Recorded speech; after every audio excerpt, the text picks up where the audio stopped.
हम तालीमी ढांचे को इस वक्त देखें तो हमें बर्बादी के अलावा और कुछ दिखाई नहीं देता। एजुकेशन सेक्टर में इन्होंने 618 अरब रुपए का बजट रखा है, जो कि मजमूई बजट का 16 से 17% हिस्सा बनता है। तो फिर ऐसे बजट का क्या फ़ायदा जहाँ पे आप तालिब इल्म को बराह रास्त कोई सहूलत नहीं फराहम कर रहे, आप प्राइवेट स्कूलों को उससे सब्सिडी क्यों नहीं प्रोवाइड करते? कुछ लोग तो ये भी कहते हैं कि प्राइवेट स्कूल्स या प्राइवेट सेक्टर के अंदर जो एजुकेशन सेक्टर में प्राइवेट सेक्टर है वो एक माफिया का रूप धार चुका है। क्या वजह है?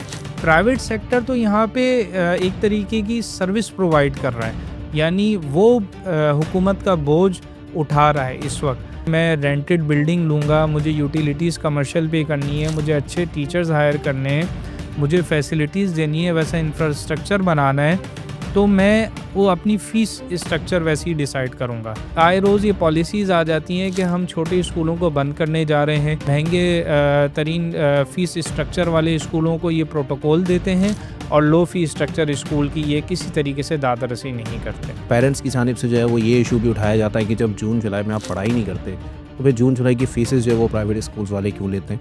स्कूल इसलिए फ़ीस चार्ज कर रहा है कि मोस्टली स्कूल जो हैं वो रेंटेड बिल्डिंग्स पे होते हैं, यानी उनके अपने एक्सपेंडिचर्स हैं, टीचर सैलरीज़ हैं, यूटिलिटीज़ के बिल हैं, तो स्कूल होल एंड सोल जो है वो फ़ी के ऊपर ही वेरी कर रहा होता है। औज़ुबिल्लाहि मिनश्शैतानिर्रजीम, बिस्मिल्लाहिर्रहमानिर्रहीम। कहा जाता है कि किसी की भी कौम की तरक्की के लिए तालीम एक रीढ़ की हड्डी की हैसियत रखती है, लेकिन अगर तालीम के मामलात उस जानिब दिखाई ना दे रहे हों जिस जानिब उनको होना चाहिए तो ये सूरत हाल तशवीशनाक होती है, अलार्मिंग होती है। और इन मामलात को कंट्रोल करने के लिए हुकूमती सतह के ऊपर या इंतज़ामी सतह के ऊपर जो इक़दामात उठाए जाने चाहिए वो उठाना नागुज़ीर हो जाता है। अब इन मामलात के अंदर ख़ुद प्राइवेट सेक्टर का भी एक मेजर रोल है कि आया उनकी जानिब से जो है वो तालीम के मामलात को कंट्रोल करने के लिए या तालीम के मसाइल को ख़त्म करने के लिए जो किरदार अदा किया जा रहा है उसको किस हद तक जो है वो मज़ीद मौसर बनाया जा सकता है। अगर हम बजट की बात करें तो तालीम में उस लिहाज से बजट दिखाई नहीं देता जिस लिहाज से होना चाहिए। आया अगर स्कूल्स मालिकान की बात करें तो सरकारी स्कूलों की हालत ज़ार हम सबके सामने है कि अगर सरकारी स्कूलों में गायें भैंसें और घोड़े बंधे हों तो उसके बाद लोग प्राइवेट स्कूल्स की जानिब ही देखते हैं। लेकिन अगर प्राइवेट स्कूल्स की बात की जाए तो प्राइवेट स्कूल्स मालिकान कहते हैं कि उनको टैक्सेस के मामलात में या फिर कहीं ना कहीं इंतज़ामी मामलात के अंदर इस हद तक इंगेज किया जाता है कि तालीम के मामलात को वो उस बेहतरी की जानिब नहीं ले जा पाते जिस जानिब वो ले जा सकते हैं या उनके अंदर उन मामलात को वहाँ तक ले जाने की कैपेबिलिटी मौजूद है। इसी पर बात करेंगे। हमारे साथ आज हमारे पॉडकास्ट के अंदर हमने दावत दी है दानिश-उज़्ज़मान साहब, chairman private schools management association. अस्सलाम वालेकुम दानिश भाई, कैसे मज़ाज है सर? खैरियत? अल्हम्दुलिल्लाह अली भाई, बारिश एंजॉय कर रहे हैं कराची के हम। जी बिल्कुल। अच्छा दानिश भाई, पहला सवाल तो ये कि देखें बजट अभी अभी पास हुआ है, ठीक है, तालीम के लिए भी कुछ जो है वो मराहत रखी गई हैं, कुछ जो है वो रकम रखी गई है, काफ़ी है सर, क्योंकि अगर हम तालीमी ढांचे को इस वक्त देखें तो हमें बर्बादी के अलावा और कुछ दिखाई नहीं देता आगे। बिल्कुल सही बात है कि इस वक्त जो बजट आया है वो इस ज़ेर बहस है, हर सेक्टर के लिए ज़ेर बहस है। और जो आपने बात की कि क्योंकि सबसे मेन चीज़ जो होती है वो हेल्थ और एजुकेशन ही होती है, तो इस वक्त जो मौजूदा बजट है सिंध का वो तकरीबन 3,449 अरब खरब का बजट है। 3,449 खरब के बजट में से एजुकेशन सेक्टर में इन्होंने 618 अरब रुपए का बजट रखा है एजुकेशन सेक्टर के लिए, जो कि मजमूई बजट का 16 से 17% हिस्सा बनता है। तो आप इस बात से अंदाज़ा लगा लीजिए कि सूबा सिंध के अंदर जो बजट रखा गया उसमें एजुकेशन को जो अहमियत दी गई है वो 15 से 16% की अहमियत दी गई है। और इन तमाम बजट के अंदर अगर मैं 618 अरब रुपए के बजट की बात करूं तो जो नॉन डेवलपमेंट कैटेगरी का जो एजुकेशन में बजट है वो तकरीबन 529 अरब का बजट है, यानी 618 में से 529 आपकी सैलरीज़ में जाएंगे, आपके दीगर स्कूल के जो रनिंग एक्सपेंसेस होते हैं उसके अंदर जाएंगे। जबकि जो 90 अरब का बजट है इसके अंदर वो स्कूल डेवलपमेंट के लिए रखा है। स्कूल डेवलपमेंट में अगर मैं आपसे बात करूं तो इस वक्त पूरे सूबे सिंध के अंदर तकरीबन 49,000 स्कूल सरकारी सतह पे मौजूद हैं। 49,000 में से 12,000 स्कूल ऐसे हैं जो नॉन फंक्शनल हैं। 12,000 स्कूलों में से 49,000 स्कूलों में से 25,000 में पीने के पानी की सहूलत मौजूद नहीं है। 31,000 स्कूल ऐसे हैं जिसके अंदर इलेक्ट्रिसिटी की फैसिलिटी मौजूद नहीं है, और 19,000 स्कूल ऐसे हैं जिनके अंदर वॉशरूम की फैसिलिटीज़ नहीं है। तो इन तमाम चीज़ों में अगर आप देखें तो जो डेवलपमेंट फ़ंड का इन्होंने बजट रखा है वो तकरीबन रखा 90 अरब रुपए का, यानी फ़ी स्कूल के ऊपर इन्होंने तकरीबन 12 से 15 लाख रुपए का सालाना बजट रखा है। अब आप इसके अंदर आप अंदाज़ा लगा लीजिए कि अगर एजुकेशन के बजट में पूरे कौम के साथ और सूबे सिंध की आवाम के साथ मजाक किया जाएगा, उनके मुस्तकबिल के बच्चों के मुस्तकबिल के साथ इस तरीके का मजाक किया जाएगा, तो कभी भी हम अपनी बेहतरी की जानिब जो है वो आगे नहीं बढ़ सकते। तो ये तमाम तर फैक्ट्स एंड फिगर्स थी जो मैंने आपके सामने रख दी हैं इनके हालिया एजुकेशन बजट के हवाले से। अच्छा चलें ठीक है दानिश भाई, अगर प्राइवेट सेक्टर के हवाले से हम बात करें, क्योंकि वालिदैन जो हैं वो कुछ हद तक नाराज़ हैं। सुनने में ये भी आया है कि वालिदैन ने कोई एसोसिएशन भी बना ली है इस हवाले से। प्राइवेट सेक्टर के मामलात एसोसिएशन के आप ज़ाहिर सी बात है चेयरमैन हैं, तो आप इन चीज़ों को ज़्यादा हाईलाइट कर सकते हैं या ज़्यादा इन चीज़ों के ऊपर जो है वो एक्शन ले सकते हैं। क्यों इतने ख़राब हैं, या फिर वालिदैन जो हैं वो क्यों आप लोगों से इतने नाराज़ हैं? या फिर कुछ लोग तो ये भी कहते हैं कि प्राइवेट स्कूल से या प्राइवेट सेक्टर के अंदर जो एजुकेशन सेक्टर में प्राइवेट सेक्टर है वो एक माफिया का रूप धार चुका है। क्या वजह है?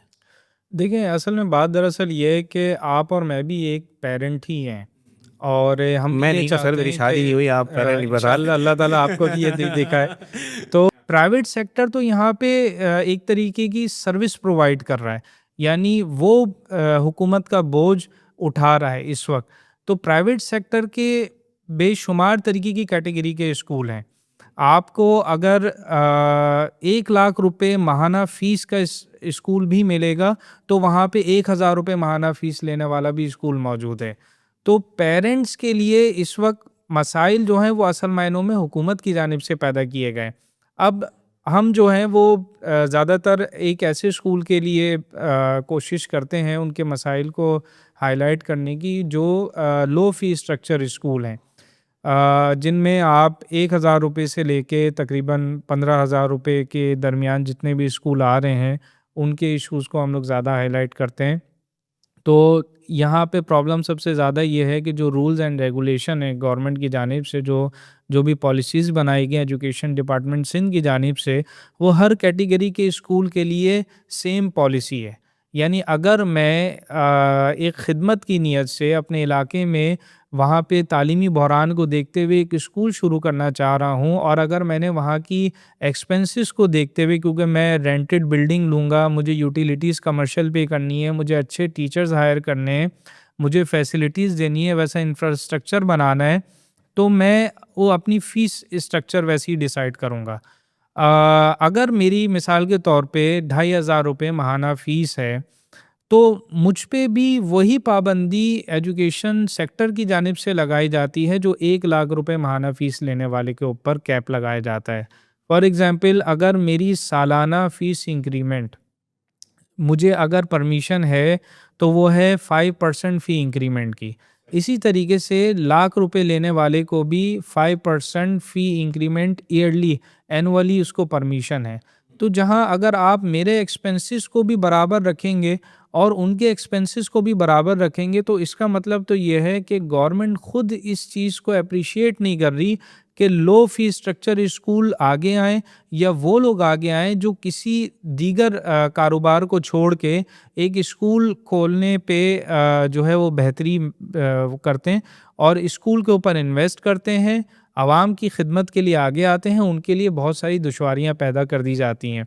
अब जैसे बजट आया तो चीफ़ मिनिस्टर सिंध ने ये बात वाज़ेह की कि एजुकेशन बजट जहाँ पे है वहाँ पे 10% फ्री स्कॉलरशिप के लिए भी प्राइवेट स्कूलों की जो है उनसे बात की गई है, और वो उनकी ऑलरेडी एक पॉलिसी है जो 2005 का एक्ट है हमारा, तो उसकी भी उन्होंने ज़िक्र किया। लेकिन बात दरअसल ये है कि हम तो तैयार हैं, ठीक है, हम सर्विस देने के लिए तैयार हैं, हम आपको फ्री शिप देने के लिए तैयार हैं, लेकिन उसके रिटर्न में हमें क्या मिल रहा है?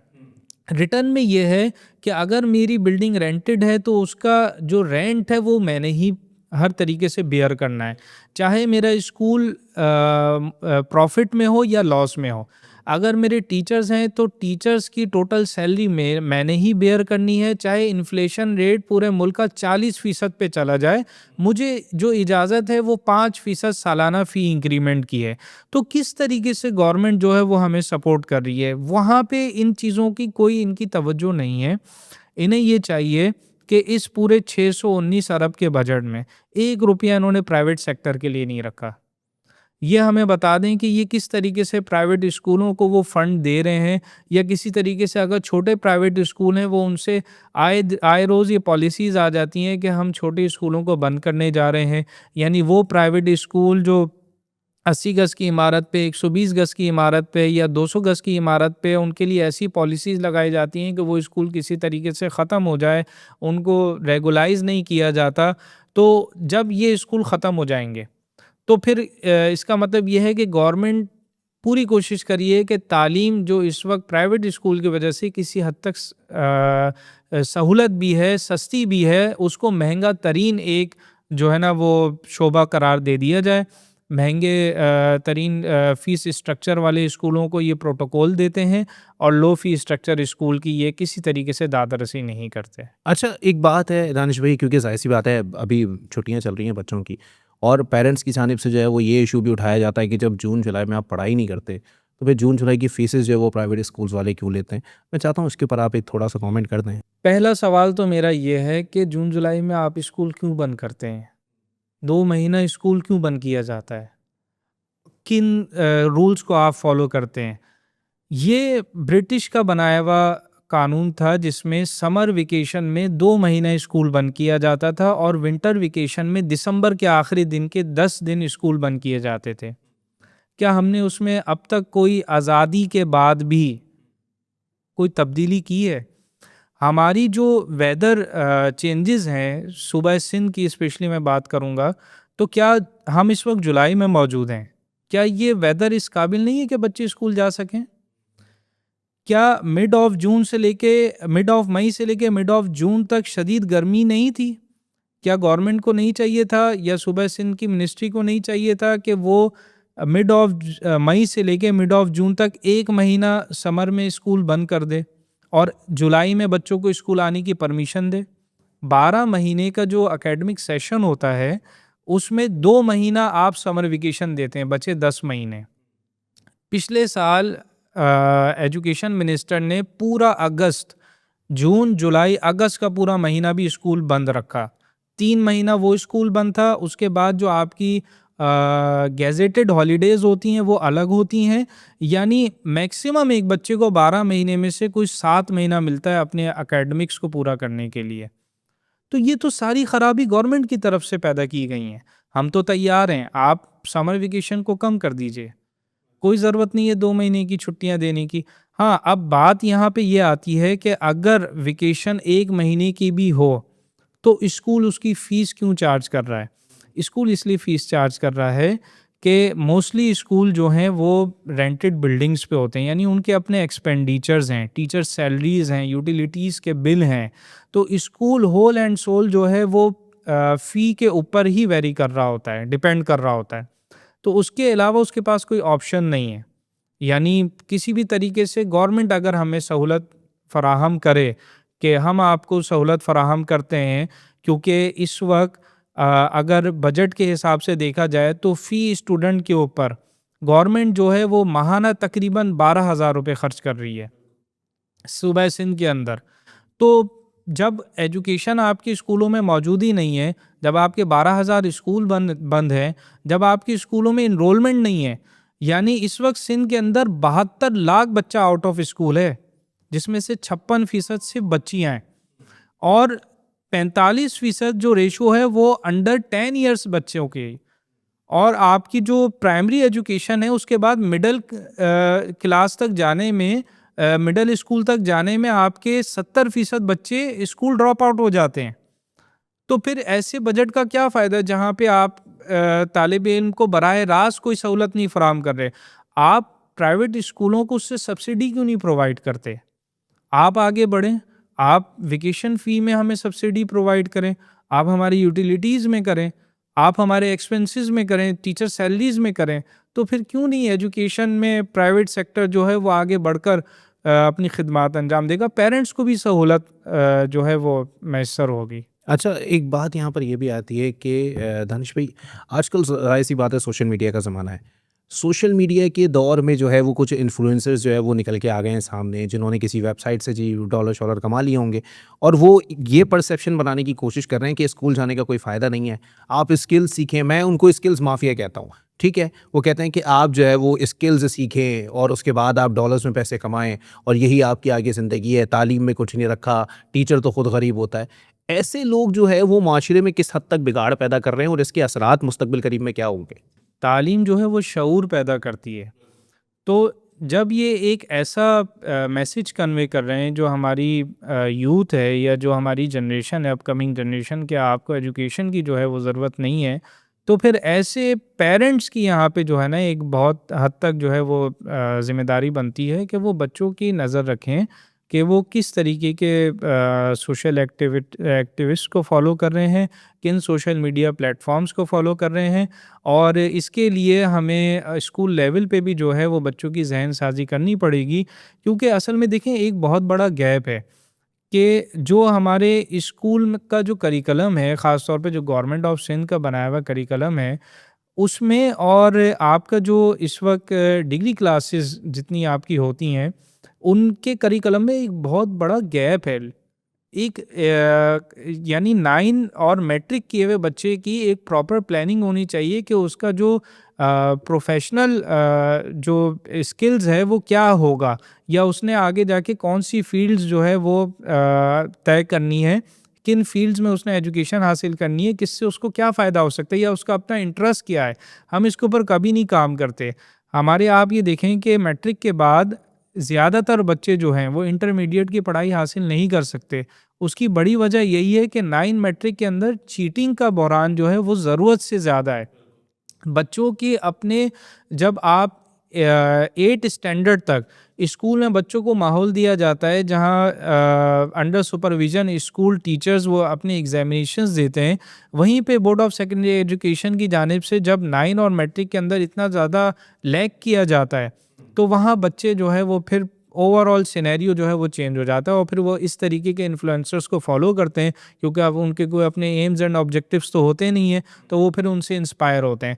और इतनी ज़्यादा सोशल मीडिया के असरात कितने हैं दानिश भाई? और ज़ाहिर-सी बात है आप भी एक स्कूल ओनर हैं, तो कोई ऐसा वाक़या कि वाक़ई सोशल मीडिया के कोई असरात बच्चे पे इस हद तक दिखाई दिए हों कि आप लोगों को देख के रूह काँप गई हो कि भाई ये क्या बच्चा किस डगर पे चल पड़ा? देखें, बिल्कुल बात दरअसल यही है कि सोशल मीडिया क्योंकि इतना ज़्यादा कॉमन हो चुका है, इस वक्त जो सबसे बड़ी एक ख्वाहिश होती है किसी भी बच्चे की, वो एक काम पहले होता था, हम कामयाब इंसान बनना चाहते थे। पायलट बनना जी। चाहते हैं, बिल्कुल ये तो अब फ़ौज में आज का जाना बच्चा चाहता है। जो है वो शॉर्ट टर्म में जी, मालदार बनना चाहता है। बिल्कुल ऐसा ही है। यूट्यूबर ठीक बन है, जाएँगे, क्योंकि व्लॉगर बन जी, जाएँगे। तो उसकी वजह ये है कि उनके अपने घरेलू हालात इस तरीके के हो गए हैं। मैंने आपको बताया था हमारा 40% का इन्फ्लेशन रेट है। इस वक़्त 2 वक़्त की रोटी खाना जो है ना एक बड़ी खुशनसीबी है किसी घर में, अगर 2 वक़्त की रोटी उसको मैसर है। अच्छा पहनने के लिए आपको लिबास मैसर है। तो ऐसा स्टूडेंट जिसके पेरेंट जो हैं वो मेहनत कर रहे होते हैं, उसके लिए कोशिशें कर रहे होते हैं, अच्छे स्कूल में पढ़ाने की कोशिशें कर रहे होते हैं, तो उसकी ख्वाहिश होती है इन इन्फ्लुएंसर्स को देख के कि मैं भी किसी तरीके से शॉर्ट टर्म में जो है वो मालदार बन जाऊँ। तो वो फिर यहाँ पे जाके सोशल मीडिया से इन तमाम ख़राबियों को उन बच्चों के ज़हन में जो है ना वो किया जाता है, बिल्ट इन किया जाता है, और फिर ये सारी चीज़ें होती हैं जिसमें वो बच्चे टीचर्स की भी रिस्पेक्ट नहीं करते। यानी एक टाइम ऐसा होता था, मैंने अपने फ़ादर के स्कूल से मैट्रिक तक मैंने तालीम हासिल की। मैं अपनी मिसाल दूँ कि अगर मुझे कोई टीचर सख्ती भी कर दे, बाज़ औक़ात होता है बच्चा अपने पेरेंट्स से कंप्लेन, मैं पेरेंट्स से कंप्लेन करता था तो अगले दिन मुझे मालूम होता था कि मुझे या तो क्लास के बाहर खड़ा होना है या मुझसे ज़रूरत से ज़्यादा सख्ती की जाएगी। तो उसकी वजह क्या है कि आज भी अगर मेरा टीचर मेरे सामने आता है तो मैं उसके एहतराम में खड़ा हो जाता हूँ। आज के जो बच्चे हैं, तो वो अगर अपने पेरेंट को किसी टीचर की कंप्लेन करेगा, तो सबसे पहले पेरेंट की गलती क्या होती है, वो उस बच्चे के सामने टीचर से जो है वो कम्युनिकेट करना शुरू कर देते हैं, स्कूल प्रिंसिपल से बात करना शुरू कर देते हैं कि इसने हमारे बच्चे से ऐसे बात क्यों की।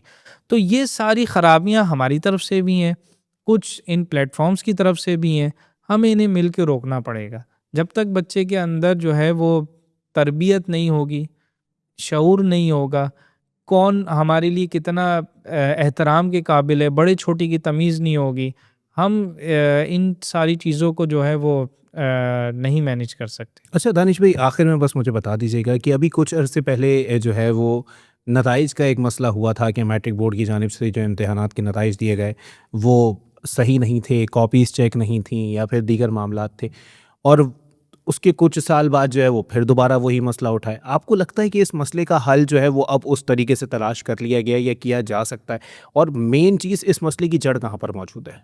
देखें, बेसिकली जब ट्रांसपेरेंसी नहीं होगी ना रिज़ल्ट में, तो आप कोई भी रिज़ल्ट बच्चे को देके आप ये उसके ऊपर वो कर सकते हैं कि आप इतने पेपर्स में आपकी कारकर्दगी अच्छी नहीं थी या जो भी मामलात हैं। हमारा जो सिस्टम है उसमें ये होता है कि एक बच्चे ने एग्ज़ाम दिया स्कूल लेवल तक, मैं स्कूल की बात कर रहा हूँ, तो पेरेंट्स के पास ये अथॉरिटी होती है कि वो बच्चे की कॉपी चेक कर सकते हैं। बच्चे के पास खुद ही अथॉरिटी होती है कि वो अपनी दी हुई कॉपी चेक कर सकता है कि उसको नेगेटिव मार्किंग्स जो की गई होती हैं वो बच्चा वहाँ पे बता देता है कि ये इश्यूज़ हैं। लेकिन जहाँ पे बोर्ड एग्ज़ाम की बात आती है तो वहाँ पे ऐसे कुछ सिस्टम ही मौजूद नहीं है। यानी अगर आपने अपने सब्जेक्ट में बहुत अच्छे नंबर्स के आपने तरीके से एग्ज़ाम दिया और रिज़ल्ट में आपको फ़ेल कर दिया गया, तो अब आपके पास ऑप्शन होगा स्क्रूटनी करवाने का।